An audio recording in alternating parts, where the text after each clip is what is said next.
আজকে বানাবো একদম মশলাদার চিকেন কষা। কড়াইয়ে সর্ষের তেল নিয়ে নিয়েছি, তার মধ্যে দিয়ে দিয়েছি এলাচ, দারচিনি, লবঙ্গ, তেজপাতা আর পেঁয়াজ কুচি। তারপর একটু দিয়ে দিলাম নুন, সেটা একটু ভালো করে নাড়িয়ে চাড়িয়ে দিয়ে দিলাম টমেটো পেস্ট।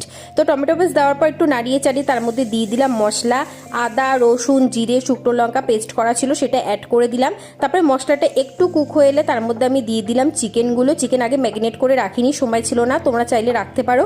তারপর চিকেনগুলো দিয়ে ভালো করে নাড়িয়ে চাড়িয়ে নিলাম। তার মধ্যে এবার দিয়ে দেবো হচ্ছে গুঁড়ো মশলা, দিয়ে দিলাম নুন, হলুদ, জিরে গুঁড়ো আর শুকনো লঙ্কা গুঁড়ো। তারপর ভালো করে নাড়িয়ে চাড়িয়ে নিলাম। চিকেনে কিন্তু কষানোটাই মাস্ট, ভালো করে তোমাকে সময় নিয়ে কষাতে হবে। দেখো কিছুটা কষানোর পর আমি চিকেন মশলা অ্যাড করে দিলাম, তারপর আবার ভালো করে কষালাম।